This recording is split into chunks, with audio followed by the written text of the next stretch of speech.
शांत बंगाली गांव में रात में झिंगुरों की चहचहाहट और कुत्तों की दूर की भौंकने की आवाजें गूंजती हैं, क्योंकि क्षितिज पर एक तूफान मंडरा रहा है।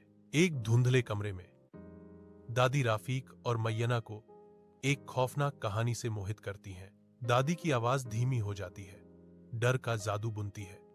अगर आधी रात को कोई तुम्हारा नाम पुकारे तो पीछे मुड़कर मत देखना, वह इंसान नहीं है। मोयना डर से चौड़ी आंखों से रफीक के पीछे शरण लेती है।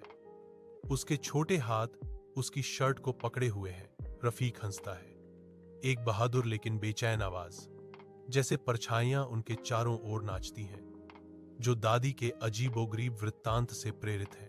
रात के आवरण में रफीक तालाब के पास जाता है। हवा पत्तों को सरसराहट करती है और पेड़ों को भयावह रूप से चरमराहट करती है। एक उल्लू की दूर की आवाज शांति को भेदती है, जो बढ़ती बेचैनी में इजाफा करती है। खामोशी से एक धीमी, रूह कंपा देने वाली आवाज अंधेरे में गूंजती है, रफीक रफीक। रफीक जम जाता है। हर तंत्रिका सतर्क हो जाती है।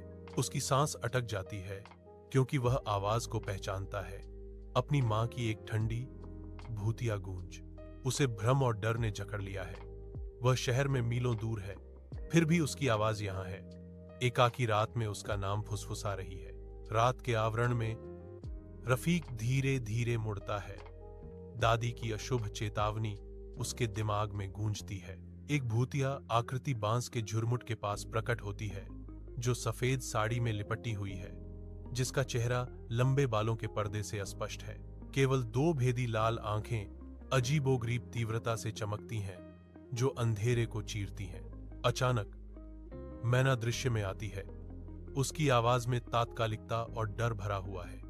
भैया। स्पेक्ट्रल आकृति एक चीख निकालती है, जो रात को चीर देती है। पलक झपकते ही भूतिया दृश्य गायब हो जाता है। केवल सरसराहट वाले बांस और भय की गूंज रह जाती है।